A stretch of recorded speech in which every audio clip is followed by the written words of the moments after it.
Hay una pregunta que la humanidad lleva siglos haciéndose.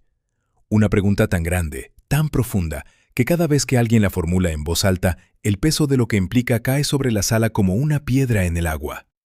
¿Estamos solos en el universo? No como concepto abstracto, no como ejercicio filosófico, sino de verdad. ¿Hay algo ahí fuera que respira, que se alimenta, que vive? Durante décadas, esa pregunta pareció condenada a quedarse sin respuesta. Pero hubo un momento, un instante concreto en la historia de la ciencia, en el que un instrumento construido por manos humanas, posado sobre la superficie de otro mundo, devolvió una señal que lo cambió todo. O al menos debería haberlo hecho.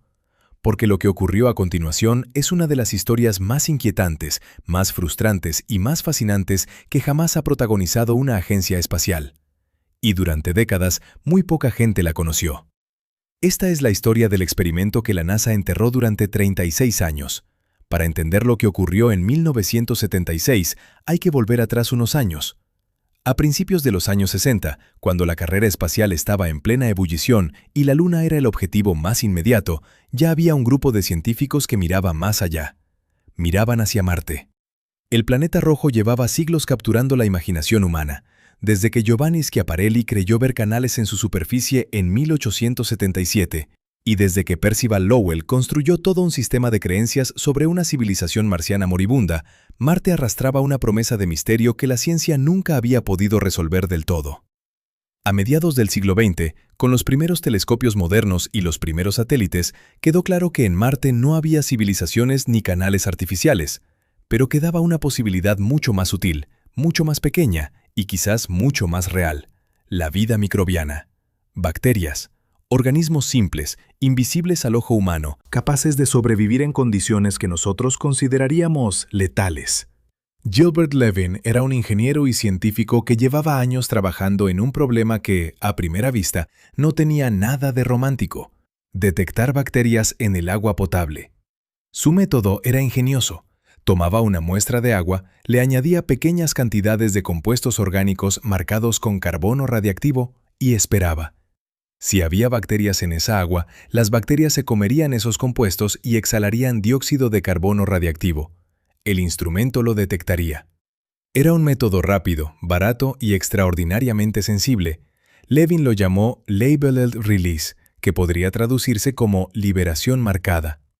En miles de pruebas realizadas en laboratorio y en campo, con muestras de agua y suelo de todo el mundo, en desiertos, en hielos polares, en las condiciones más extremas que podía encontrar, el instrumento siempre había funcionado. Siempre que había vida, el instrumento lo decía, y siempre que no la había, el instrumento guardaba silencio. En 1970, la NASA seleccionó el experimento de Levin como uno de los instrumentos que viajarían a Marte a bordo de las sondas Viking. Era un momento de gloria para él, décadas de trabajo, miles de horas en el laboratorio, y ahora su instrumento iba a hacer la pregunta más importante de la historia de la ciencia directamente sobre la superficie de otro planeta. Para prepararse, Levin y su equipo realizaron miles de pruebas adicionales. Llevaron versiones de trabajo del instrumento a los lugares más inhóspitos de la Tierra: a la Antártida, donde el frío puede matar en minutos; a las salinas del desierto de Atacama, uno de los lugares más secos del planeta; a Death Valley, donde las temperaturas en verano pueden superar los 50 grados. En todos esos lugares, en todos esos entornos que cualquier ser humano consideraría inhabitables, el instrumento encontró vida. Bacterias pequeñísimas, resistentes, aferradas a la existencia con una tenacidad que desafiaba cualquier intuición. Eso era lo que Levin esperaba encontrar en Marte, si es que había algo allí. El verano de 1976 fue uno de los más extraordinarios de la historia de la exploración espacial. El 20 de julio, exactamente 7 años después de que Neil Armstrong pisara la Luna, el Viking 1 aterrizó en la llanura marciana de Cris Planitia. Fue la primera vez en la historia que una nave espacial estadounidense tocaba con éxito la superficie de Marte. Las imágenes que envió eran sobrecogedoras: un desierto de roca roja bajo un cielo ocre, sin ningún signo visible de vida, silencioso y vasto como solo puede serlo otro mundo. Unas semanas después, el 3 de septiembre, el Viking 2 aterrizó en Utopia Planitia, a más de 6.000 kilómetros de distancia del primero. La NASA tenía ahora 2 laboratorios robóticos sobre la superficie marciana, equipados con brazos mecánicos capaces de recoger muestras de suelo y depositarlas en los instrumentos de análisis biológico. El experimento Labeled Release comenzó el 10º día marciano del Viking 1. El brazo robótico recogió una pequeña cantidad de polvo rojizo del suelo y lo depositó en la cámara de prueba sellada. Luego, el instrumento inyectó unas gotas de solución nutritiva, compuestos orgánicos simples marcados con carbono radiactivo sobre la muestra, y comenzó a esperar. Los datos empezarían a llegar a la Tierra con un retraso de varios minutos, el tiempo que tarda la señal en cruzar el espacio entre los dos planetas. Era alrededor de las 7:30 de la tarde cuando los primeros resultados del experimento llegaron al ordenador del Centro de Control de la NASA. Patricia Stratt, la co-investigadora del experimento, estaba sentada frente al teclado rodeada de Gilbert Levin y varios miembros del equipo. Pulsó el botón de impresión. El papel salió lentamente del dispositivo con los primeros puntos de datos. Stratt los miró y dijo, con una voz que ella misma describiría años después como absolutamente incrédula: «Dios mío, es positivo. El instrumento estaba detectando dióxido de carbono radiactivo. Algo en el suelo marciano estaba consumiendo los nutrientes y respirando». Lo que siguió en las horas y días posteriores fue una montaña rusa de emoción científica y cautela profesional. El resultado era claro. La señal era fuerte, repetible y extraordinariamente parecida a las señales que el mismo instrumento había detectado en muestras de suelo terrestre cargadas de microorganismos. Cuando el equipo aplicó la prueba de control, calentando una segunda muestra de suelo marciano a 160 grados centígrados para destruir cualquier organismo vivo que pudiera estar presente, la señal desapareció casi por completo. Eso era exactamente lo que debía ocurrir si había vida. Los microorganismos muertos no respiran. La lógica era impecable. Y cuando el Viking 2 repitió el experimento 4.000 kilómetros más lejos, el resultado fue esencialmente el mismo. Ambos aterrizadores, en lugares completamente distintos del planeta, habían dado resultados positivos. Resultados que, según los criterios establecidos antes del lanzamiento, indicaban la presencia de microorganismos vivos en el suelo marciano. El equipo de biología convocó una rueda de prensa al día siguiente. Levin quería anunciarlo, quería decirle al mundo lo que los datos sugerían, pero los responsables de la NASA dudaron, porque había un problema enorme. Otro instrumento a bordo del Viking, el espectrómetro de masas de cromatografía de gases, estaba buscando moléculas orgánicas en el suelo marciano, los bloques de construcción básicos de la vida. Y ese instrumento no encontró nada. O más precisamente, encontró cantidades tan pequeñas de orgánicos que podrían explicarse simplemente por la contaminación de la nave. Sin moléculas orgánicas en el suelo, argumentaron los escépticos, ¿cómo podía haber vida? La vida, tal como la conocemos, está construida de carbono. Sin carbono orgánico en el suelo, la señal del Labeled Release debía tener otra explicación. Alguna reacción química inusual del suelo marciano, algún oxidante poderoso y desconocido que imitaba el comportamiento de los microorganismos sin ser vida en absoluto. Esa fue la explicación oficial. La NASA cerró el capítulo y lo archivó bajo la etiqueta de ambiguo. Sin conclusión definitiva, caso sin resolver, y el mundo siguió adelante. Pero Gilbert Levin no siguió adelante. No podía, porque los datos que tenía delante no le cuadraban con ninguna explicación química que nadie hubiera podido demostrar. Durante los años siguientes, mientras la NASA enviaba nuevas misiones a Marte para estudiar su geología, su atmósfera, su historia climática, Levin continuó trabajando en su laboratorio. Buscó ese oxidante hipotético que supuestamente había imitado la vida. Lo buscó metódicamente, durante años, con todos los análogos marcianos que pudo conseguir, y no lo encontró. Nadie lo encontró. Décadas después del experimento, nadie había podido reproducir en laboratorio una reacción química que explicara de forma convincente los resultados del Viking. El oxidante que debía existir para que la explicación oficial fuera correcta seguía siendo una hipótesis, no una realidad demostrada. Mientras tanto, el conocimiento científico sobre las posibilidades de vida en Marte fue cambiando de forma radical. En 1996, un meteorito marciano llamado ALH 84001, encontrado en la Antártida, fue analizado por un equipo de científicos de la NASA que creyeron encontrar en él estructuras microscópicas compatibles con microbios fosilizados. El presidente Bill Clinton hizo un anuncio público desde la Casa Blanca. El mundo volvió a mirar hacia Marte con una mezcla de esperanza y vértigo. Aunque ese hallazgo también acabó siendo muy controvertido y nunca confirmado definitivamente, marcó un punto de inflexión. La NASA empezó a financiar de forma seria la astrobiología, la ciencia que estudia la posibilidad de vida fuera de la Tierra. En 1997, los rovers Pathfinder y Sojourner llegaron a Marte. Las imágenes mostraron un planeta que en el pasado remoto había tenido agua líquida fluyendo por su superficie. Agua, el ingrediente más fundamental para la vida tal como la conocemos. Fue también en 1997 cuando Gilbert Levin tomó una decisión. Después de más de 2 décadas de trabajo, de análisis, de esperar a que alguien encontrara esa explicación química alternativa y de comprobar que nadie lo hacía, Levin llegó a una conclusión pública y por escrito. El experimento Viking había detectado vida en Marte. No quizás, no posiblemente, vida. Microbios en el suelo rojo de otro mundo. Y dijo algo más, algo que resultaba todavía más incómodo.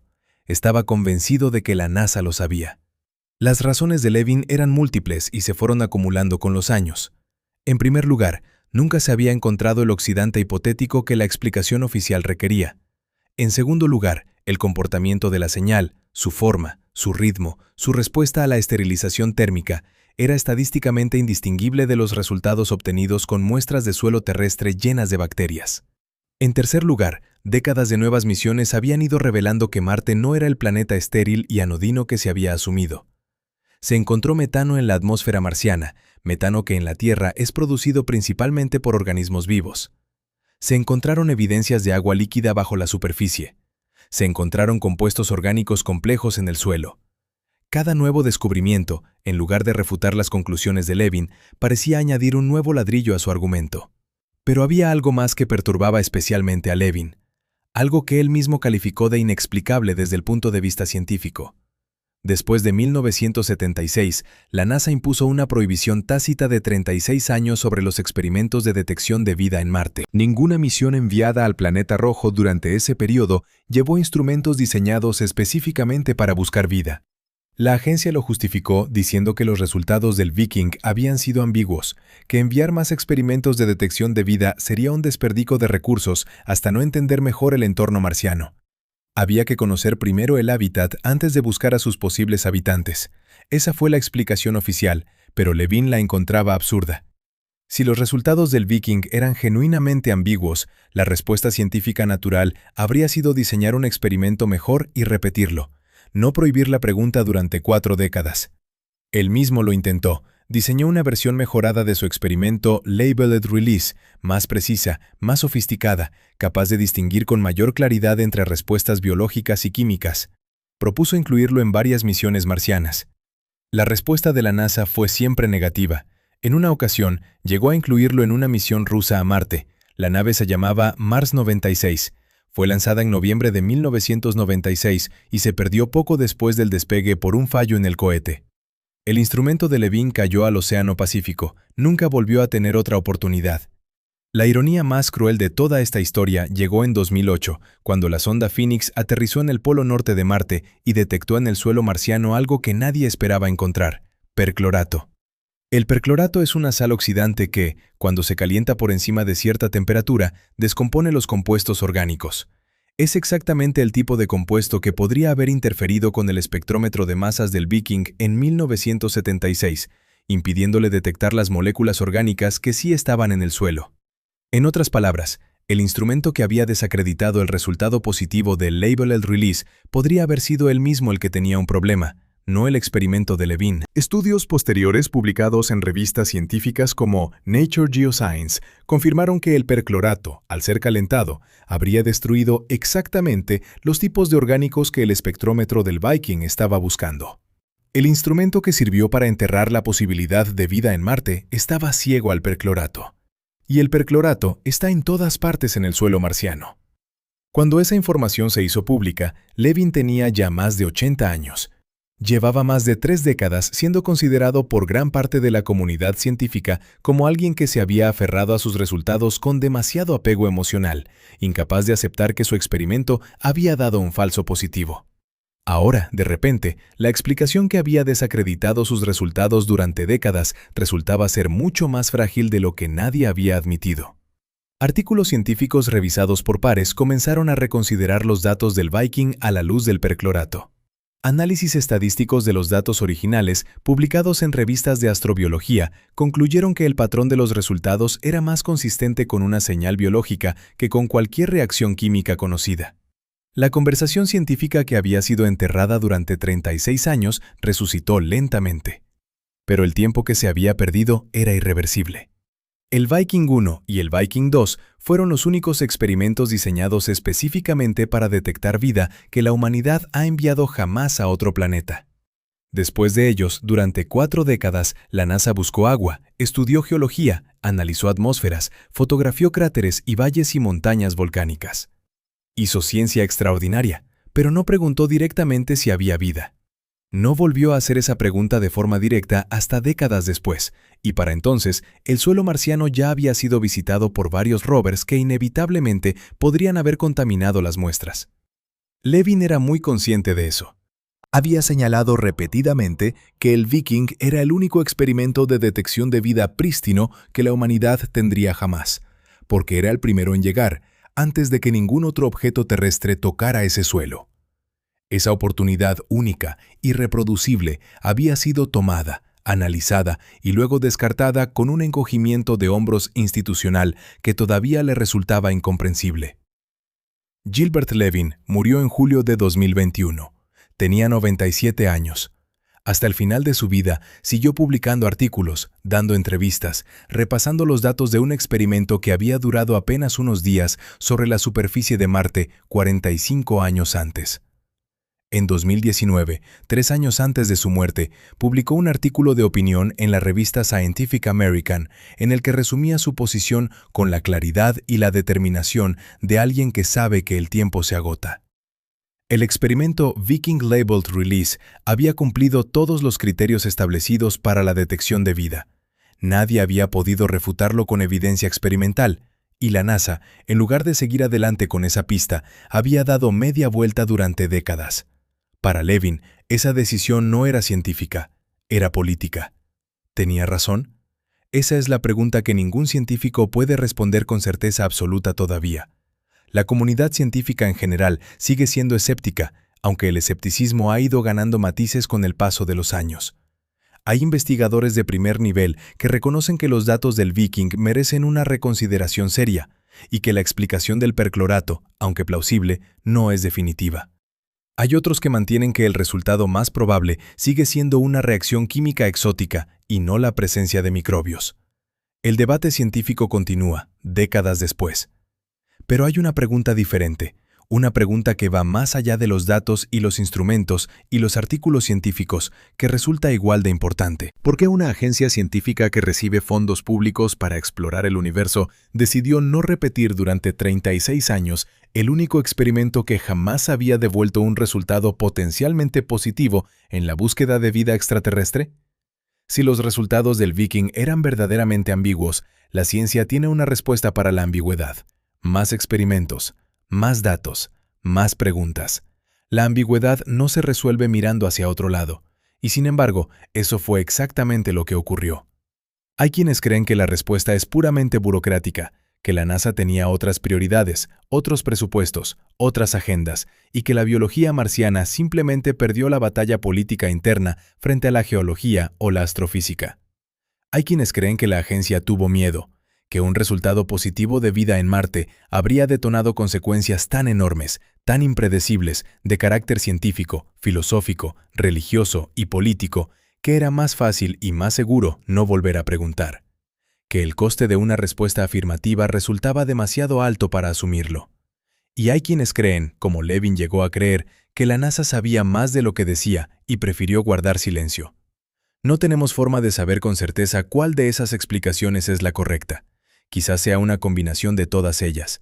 Quizás haya una cuarta explicación que todavía no hemos considerado. Lo que sí sabemos es lo siguiente. En el verano de 1976, un instrumento diseñado por un científico que pasó décadas de su vida perfeccionándolo, detectó algo en el polvo rojo de Marte. Algo que se comportaba exactamente como se comportan los microorganismos cuando comen y respiran. Ese resultado fue registrado, analizado y luego enterrado bajo décadas de silencio institucional. El hombre que lo detectó dedicó el resto de su vida, hasta los 97 años, a intentar que el mundo lo tomara en serio, y murió sin recibir una respuesta definitiva. En algún lugar de los archivos de la NASA, en servidores llenos de datos que datan de hace casi 50 años, siguen guardados los registros completos del experimento Labeled Release. Los datos están ahí, la señal está ahí. Y la pregunta más grande que los seres humanos han hecho jamás sigue esperando, como ha esperado siempre, una respuesta que quizás ya tuvimos entre las manos una noche de julio de 1976, cuando una impresora en un centro de control de California escupió un papel y una científica miró los números y dijo, en voz baja, «Dios mío, es positivo».